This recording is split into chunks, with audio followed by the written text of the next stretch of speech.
Mi esposa me engañó, y cuando la confronté, intentó quitarse la vida. Desde afuera, nuestra vida parecía la típica historia de amor que muchos envidian: una casa cómoda, 2 trabajos estables, amigos en común y viajes que, aunque no constantes, marcaban momentos felices. Pero la realidad, como suele pasar, es mucho más compleja y menos fotogénica. Camila y yo llevábamos casi 8 años casados. 8 años en los que nos amamos y nos alejamos a partes iguales, sin saber cómo detener la cuenta regresiva. Al principio todo fue pasión, risas y sueños compartidos. Pero con el tiempo, la rutina fue instalándose en cada rincón de nuestra relación, y esa rutina se volvió el silencio que nunca supimos romper. Yo llegaba cansado del trabajo, ella también, y apenas nos quedaban energías para conversar. Nuestras noches eran más bien pausas para descansar que momentos para conectar. Poco a poco, las palabras se hicieron escasas, los planes se pospusieron y las miradas se volvieron distraídas. No hablé con nadie de esto, porque pensé que era normal. Que el amor también pasa por etapas así. Pero algo empezó a cambiar en Camila. Ya no eran solo las ausencias más largas, ni el teléfono que vibraba con demasiada frecuencia en la madrugada. Fue una sensación, algo que no pude ni quise enfrentar hasta que me golpeó de lleno, sospechas que se colaban en mi mente y me sacaban de mi propia tranquilidad. Al principio, me decía que era paranoia. Que tal vez estaba exagerando. Pero una parte de mí sabía que no. Me encontraba revisando su celular en las noches cuando ella dormía. No es que quisiera invadir su privacidad, pero necesitaba respuestas. A veces veía mensajes cortos, llamadas borradas, conversaciones que desaparecían con un simple deslizar. Eso me dolía más que cualquier palabra. Lo peor era que no sabía cómo hablarlo con ella. Tenía miedo de enfrentar una verdad que me rompería por dentro. Así que elegí callar, fingir que todo estaba bien, mientras la duda crecía dentro de mí como una sombra silenciosa. En ese limbo viví semanas enteras, tratando de encontrar alguna señal que me diera esperanza, pero también preparándome para lo peor. La distancia entre Camila y yo se hizo cada vez más evidente, hasta que una noche, después de una discusión tonta, ella me soltó la verdad que tanto temía. Te fui infiel, dijo, con los ojos llenos de lágrimas, la voz quebrada y el alma desnuda frente a mí. Fue como si el mundo se detuviera por un segundo, y luego se desplomara en un ruido sordo que me retumbaba en el pecho. No sabía qué responder. No sabía si gritar, llorar o huir. La rabia se mezclaba con la tristeza, y la decepción era tan grande que sentía que no podría respirar. En ese instante, el matrimonio que construimos con tantos sueños se deshizo en un suspiro. Pero la historia no termina ahí. Lo que vino después fue aún más inesperado y desgarrador. Porque Camila no solo me traicionó, sino que en su desesperación intentó quitarse la vida. Y ahora, mientras escribo esto, sigo tratando de entender qué nos pasó, qué queda de nosotros, y cómo seguir adelante cuando el dolor se siente tan profundo. Recibí la llamada a media tarde. La voz al otro lado temblaba, la respiración entrecortada, y lo único que logré entender fue: Camila, intentó, está en el hospital. Mi corazón se detuvo, luego se aceleró como un tambor enloquecido. No supe cómo llegar hasta allá, ni qué hacer en el camino. Solo un torbellino de imágenes pasó por mi mente: sus lágrimas, su confesión, el silencio que habíamos dejado crecer entre nosotros. Cuando entré a la habitación, la vi, pálida, frágil, conectada a tantos cables que parecía un cuerpo suspendido entre la vida y la muerte.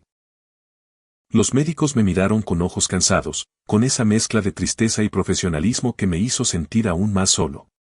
Camila no recordaba nada. Solo sabía que estaba allí, y que no quería estar más en ese mundo que parecía tan oscuro.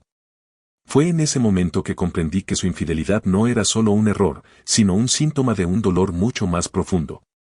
Pasé días enteros a su lado, sin saber si me odiaba o si quería que me quedara. No podía negarlo, el rencor me consumía, pero también una parte de mí no podía dejarla sola en ese abismo. Tenía miedo de perderla para siempre. En esos momentos de incertidumbre, la gente alrededor comenzó a opinar, a juzgar, a preguntar cómo podía yo seguir a su lado después de lo que pasó.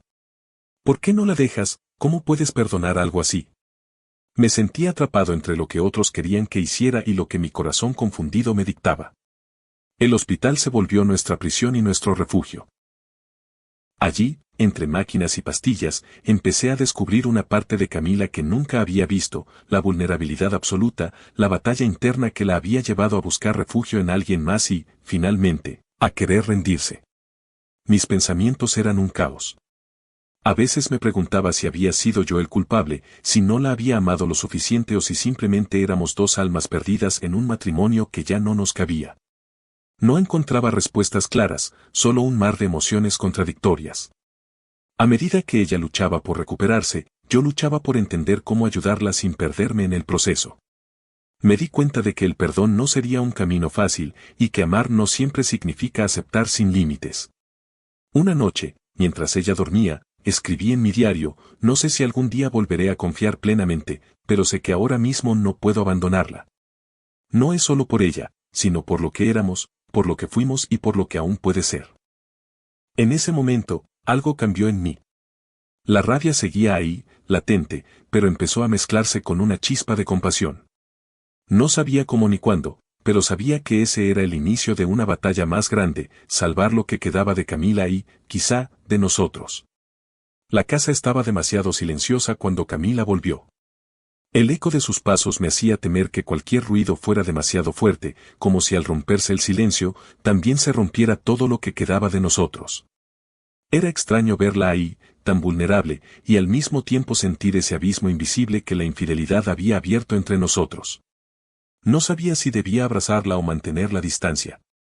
Mis emociones parecían una guerra constante, una parte de mí quería gritarle lo mucho que me dolió, y otra, apenas deseaba que no se fuera. Aún recuerdo la noche en que volvió, las luces apagadas, la voz temblorosa pidiendo perdón sin esperar que yo la perdonara. La miré y en sus ojos vi una mezcla de arrepentimiento y miedo, un espejo de mi propio tormento. Durante los primeros días, nos hablamos poco. La convivencia era un ejercicio de paciencia que a veces sentía imposible de mantener. Camila luchaba con sus propios demonios, y yo con los míos. En más de una ocasión, quise gritarle que se fuera, que ya no la soportaba, pero la veía tan frágil que me callaba, aunque por dentro mi corazón se rompía en 1000 pedazos. Cada vez que la veía, me preguntaba: ¿cómo puedo amar a alguien que me traicionó? ¿Es posible querer a alguien que eligió otro camino, aunque ese camino la haya destruido? No encontraba respuestas claras. Solo sabía que estaba atrapado entre el odio y el amor, entre el deseo de alejarme y la necesidad de ayudar. Las noches eran las más difíciles. Cuando la casa se quedaba en silencio y solo quedábamos Camila y yo, las lágrimas querían salir de mi garganta pero la rabia me las impedía. Pensaba en todas las promesas que hicimos, en los sueños que se desvanecieron y en el futuro que ahora parecía tan incierto. Sin embargo, también había momentos pequeños, casi imperceptibles, donde recordaba por qué la amé alguna vez, una sonrisa tímida, un gesto de ternura, esa voz que me llamaba en medio de la oscuridad para buscar consuelo. En uno de esos momentos, mientras la veía llorar en silencio, me di cuenta de que no se trataba solo de ella, sino de ambos. Que nuestra historia no era solo la de una traición, sino la de dos personas heridas que no supieron cómo salvarse. No sé cuándo ni cómo, pero empecé a cambiar mi forma de verla. Ya no era solo la mujer que me falló, sino alguien que necesitaba ayuda, que luchaba por salir del pozo donde se había caído. Eso no borraba el dolor, pero le daba sentido a mi lucha. Me prometí a mí mismo que no la dejaría sola, que iba a estar ahí, aunque me doliera, aunque tuviera miedo. No sabía si lograríamos salvar nuestro matrimonio, pero sí sabía que no iba a abandonarla cuando más vulnerable estaba. Pensar en el futuro me aterraba, porque no sabía si podríamos ser lo que fuimos. Pero aprendí que a veces, el primer paso no es volver a amar, sino simplemente estar presente, sostener la mano del otro cuando todo parece perdido. Mientras escribo esto, todavía no sé qué será de nosotros, pero una cosa tengo clara: el odio y el amor pueden coexistir, y es ese conflicto el que me mantiene aquí, intentando, día a día, entender lo que realmente significa perdonar. Decidí que no podía seguir solo con mis pensamientos revueltos y el peso de la incertidumbre. Camila necesitaba ayuda profesional, y yo también. Así que, después de mucha insistencia y alguna que otra discusión, conseguimos un par de citas con un terapeuta de parejas. No sabía bien qué esperar, pero sentí que era un paso necesario. La primera sesión fue un choque de emociones. Camila habló por primera vez, no solo de la infidelidad, sino de la depresión profunda que la había estado consumiendo por años, mucho antes de conocernos. Palabras como vacío, soledad y desesperanza salían de su boca con una sinceridad desgarradora que me hizo ver la complejidad detrás de su conducta. Yo estaba ahí, escuchando, con el corazón en pedazos, intentando comprender que la persona que amaba también estaba rota. No era una justificación, pero sí una explicación que jamás me había planteado. Las siguientes semanas estuvieron llenas de sesiones y conversaciones difíciles. Camila luchaba contra sus demonios y yo luchaba contra mi orgullo herido. Aprendí que el perdón no es algo que sucede de la noche a la mañana y que sostener a alguien en crisis no significa olvidar lo que pasó. Lo que más me dolía era verla tan frágil, tan vulnerable, pero al mismo tiempo tan fuerte por estar luchando. Ella me confesó que la infidelidad fue una búsqueda desesperada de sentirse viva, de llenar un vacío que ni siquiera ella entendía del todo. Eso me rompió y me hizo querer ayudarla, aunque no sabía si nuestra relación podría sobrevivir a eso. En una sesión, el terapeuta nos preguntó qué esperábamos el uno del otro ahora. Yo respondí que no vine a perdonarla, sino a sostenerla mientras encontrábamos un camino, aunque fuera separado. Camila lloró y me agradeció que no la abandonara en su peor momento. A pesar del dolor, comenzamos a construir una nueva forma de relacionarnos, basada en la honestidad y la paciencia. No era fácil, y hubo días en los que el resentimiento se hacía insoportable, pero también hubo momentos donde la conexión volvió, aunque fuera tímida. Cada pequeño avance era un triunfo. Camila empezó a retomar actividades, a encontrar ganas para luchar contra la depresión. Yo empecé a entender que el amor puede cambiar de forma y no por eso deja de ser valioso. Recuerdo una tarde en la que, por primera vez en mucho tiempo, hablamos sin reproches. Solo dos personas intentando entenderse, apoyándose, aunque no supieran a dónde iban. Fue en ese instante cuando sentí que, tal vez, aún quedaba esperanza, aunque el camino fuera incierto y lleno de obstáculos. Lo que aprendí es que ayudar a alguien no significa perderse uno mismo, sino encontrar juntos la manera de sanar, aunque sea por caminos diferentes. Camila no dejó de ser la mujer que me lastimó, pero tampoco dejó de ser la mujer que necesitaba a alguien para no caer más profundo. Y yo, a pesar del miedo y la duda, decidí estar ahí. No por obligación, sino porque entendí que a veces el amor verdadero es sostener, no solo abrazar. El día que entendí que podía querer a Camila sin volver a estar con ella, fue el día en que algo dentro de mí finalmente se soltó. No fue una revelación épica ni una escena de película. Fue una tarde común, en la que ella tuvo un episodio de ansiedad. Estaba temblando en la sala, con las manos apretadas contra su pecho como si el aire se le escapara. Me arrodillé junto a ella, le hablé con calma, le sostuve las manos, y en medio de todo eso, sentí una claridad brutal. Estaba agotado. No de ella, no de lo que pasó, sino de vivir pendiente de sus emociones mientras yo me desmoronaba lentamente. Había estado cargando con su culpa, su tristeza, sus crisis, y olvidándome por completo de las mías. En cada terapia, en cada conversación, ella tenía el espacio para llorar, para arrepentirse, para hablar de su vacío. Pero yo era el que aguantaba. El fuerte. El que la rescataba cuando caía. Y nadie preguntaba cómo estaba yo. Camila se dio cuenta esa tarde. Después de calmarse, me miró con esos ojos enrojecidos y me dijo: «Tú también estás roto, ¿verdad?» Asentí. «Y estoy cansado», respondí. Fue la primera vez que lo admití. Que dije en voz alta que ayudarla me estaba destrozando por dentro. No lo dije con rabia, ni para hacerla sentir culpable. Lo dije porque era verdad. Mi dolor también valía. Mi desgaste también importaba. Esa misma noche hablé con mis padres por primera vez en meses. Me desahogué. Les conté todo, la infidelidad, el intento de suicidio, la convivencia tensa, las terapias. Mi madre lloró. Mi padre se quedó en silencio mucho tiempo antes de decirme: «A veces, para salvar a alguien, hay que dejarlo caminar solo». Las semanas siguientes fueron una transición. No hubo una pelea, ni un adiós definitivo. Fue una conversación madura, triste pero necesaria. Le dije a Camila que ya no podía seguir viviendo en la misma casa. Que necesitaba recuperar el control de mi vida, entender quién era ahora, lejos de todo esto. Ella no lo tomó mal. De hecho, creo que lo esperaba. No quiero que me sigas por lástima, me dijo. Y yo no quiero quedarme por culpa, le respondí. Camila volvió a vivir con sus padres para continuar con su tratamiento. Yo me quedé en casa, solo, por primera vez en meses.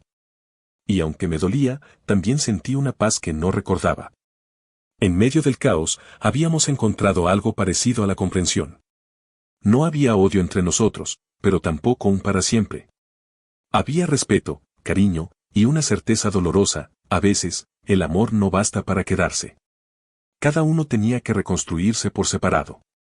Y aunque eso no era lo que soñamos al casarnos, era lo más honesto que podíamos hacer ahora.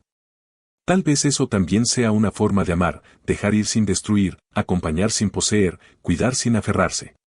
El silencio de la casa me golpeó fuerte los primeros días. Era un silencio distinto al de antes. Ya no era tenso ni incómodo, sino limpio, profundo, como el eco que queda cuando termina una tormenta. Extrañaba cosas, sí. El sonido de sus pasos descalzos en la cocina, la manera en que se reía con la boca cerrada cuando veía algo tonto en la televisión, hasta el caos de su ansiedad. Todo era parte de mi rutina, y ahora yo era un espectador en el teatro vacío de nuestra historia. Pero también, por primera vez en mucho tiempo, respiraba con libertad. No había que elegir cada palabra con cuidado, ni estar pendiente de si hoy era un buen o mal día para hablar. Comencé a enfocarme en mí, a permitirme llorar, escribir, pensar sin culpa. Volví a hacer cosas que había olvidado. Leer por gusto, salir a caminar sin rumbo, sentarme en el parque solo a observar la vida ajena. No estaba bien del todo, pero estaba en proceso. Y eso, para alguien que se había estado sosteniendo con hilos invisibles, era un avance inmenso. Camila me escribía de vez en cuando. Mensajes breves. Hoy tuve una sesión difícil. Pensé en ti cuando escuché una canción en la radio. Gracias por estar cuando más te necesité. Nunca me pedía volver. No insistía. Solo me hacía saber que seguía caminando y que yo había sido parte de ese impulso inicial. Yo respondía con igual sinceridad. Cuídate mucho. Me alegra que estés mejor. No fue fácil, pero no me arrepiento de haber estado ahí. Nunca hablamos de futuro. Nunca tocamos el tema de nosotros en tiempo presente o futuro. Ambos sabíamos que lo que teníamos había cambiado. Que el amor, como lo conocimos, había sido transformado por el dolor, la traición, la compasión. Ya no era un amor que se abrazaba, sino uno que aprendía a soltar. Un día, después de varias semanas sin vernos, Camila pidió pasar por la casa a recoger unas cosas. Acepté. Y cuando llegó, la vi distinta.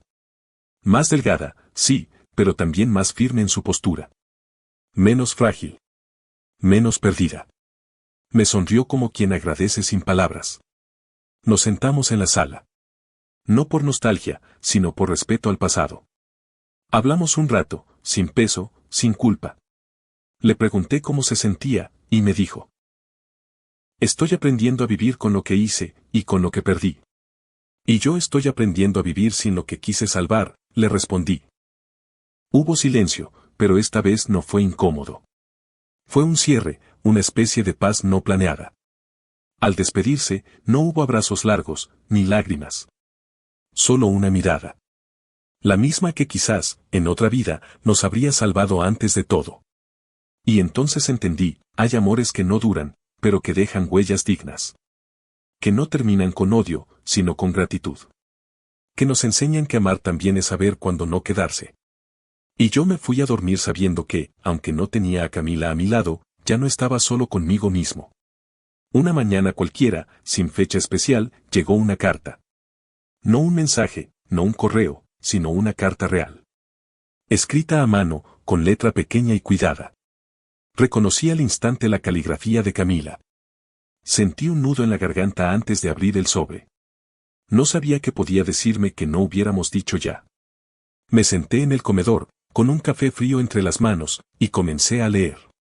Andrés. No sé si aún guardas algo mío, si mi nombre todavía ocupa un rincón en tu cabeza o si ya soy solo una historia que te costó demasiado. No te escribo para abrir heridas, ni para pedir lo que ambos sabemos que ya no existe. Te escribo porque siento que tengo que cerrar este ciclo, y el cierre más honesto que puedo darte es el agradecimiento.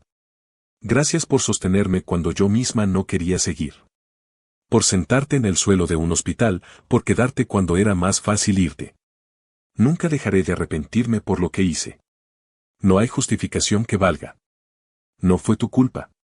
Nunca lo fue. Lo mío era un dolor viejo, enquistado, que me hizo cometer errores que ni yo comprendía del todo. Cuando me mirabas después de la traición, no entendía por qué aún me tratabas con cuidado. Y ahora creo que lo entiendo, porque tú sabías que amar no es solo gozo, es también sostener, incluso cuando el amor ya no se parece al que comenzó todo. Estoy bien, mejor que antes. Hay días grises, sí, pero ya no me ahogan. Aprendí a vivir con mis decisiones, con sus consecuencias. Estoy tratando de construirme desde cero, sin mentiras, sin máscaras. Y tú fuiste el inicio de esa reconstrucción. No sé si algún día nuestras vidas se crucen de nuevo más allá de esta carta. Pero si eso ocurre, quiero que me encuentres siendo alguien mejor. No me debes nada, Andrés. Tampoco te debo ya, porque te he dicho todo. Solo espero que seas feliz. De verdad. Camila. Asterisco.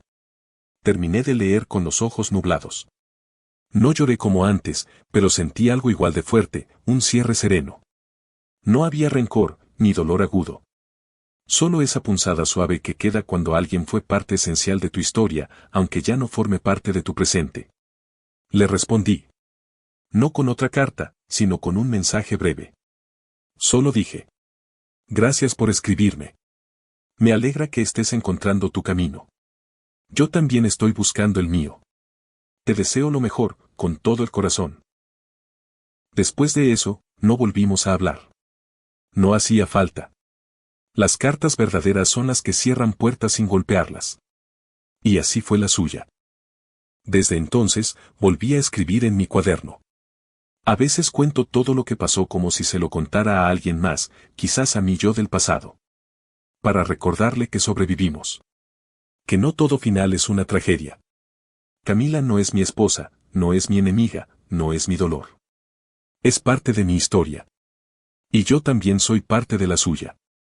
A veces, eso basta.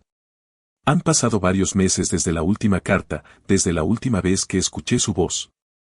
El calendario se ha llenado de días nuevos, de rutinas que ya no la incluyen. Y aunque al principio dolía, hoy simplemente es. Vivo en otro lugar ahora. Un apartamento más pequeño, con menos ecos y más luz. Aprendí a convivir conmigo mismo, a no temerle al silencio. Mi terapeuta me dice que he avanzado más de lo que creo. Yo no lo noto todos los días, pero cuando comparo al hombre que fui con el que soy, entiendo que algo cambió. No he vuelto a enamorarme. Tampoco lo he buscado. No porque me cierre, sino porque he estado aprendiendo a quererme de un modo que nunca antes intenté. Me cansé de ser el que siempre sostiene, siempre cede, siempre está. Ahora me pregunto más seguido, ¿y yo? ¿Qué necesito? ¿Qué merezco? Camila sigue en mi memoria, pero ya no desde la herida. A veces pienso en ella como quien recuerda un libro que marcó su vida, sabes que ya lo terminaste, pero cada página dejó algo en ti. Una tarde cualquiera, la vi en la calle. Fue breve, casi como un parpadeo. Ella salía de una cafetería, con una expresión tranquila, acompañada de una amiga. Me reconoció al instante. Nuestros ojos se cruzaron. Y en ese segundo, entendí muchas cosas. Nos acercamos. Nos saludamos con una sonrisa serena, sin palabras excesivas. ¿Te ves bien?, le dije. ¿Tú también?, respondió. No hubo drama, ni reproches, ni esa tensión incómoda del pasado. Solo dos personas que se hicieron daño, se ayudaron a sanar y se soltaron cuando ya no podían más. Hablamos unos minutos.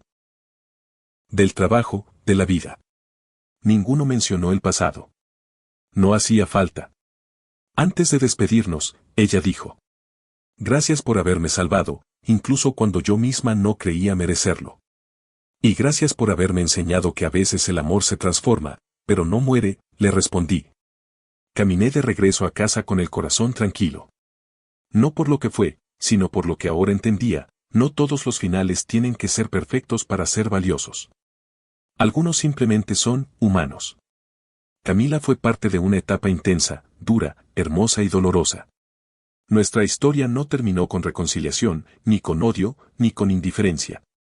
Terminó con comprensión. Con dos personas que se vieron en sus versiones más rotas y decidieron no romperse más. Hoy tengo paz.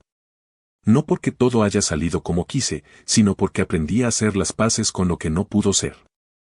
Y si alguna vez alguien me pregunta qué pasó con mi matrimonio, diré la verdad. Mi esposa me fue infiel. Quiso morir. Y aún así, la ayudé. No porque fuera débil, ni porque fuera tonto. Sino porque a veces, lo más humano que podemos hacer es tender la mano, incluso si esa mano no se quedará para siempre. Porque a veces, el amor verdadero no es el que dura, sino el que salva.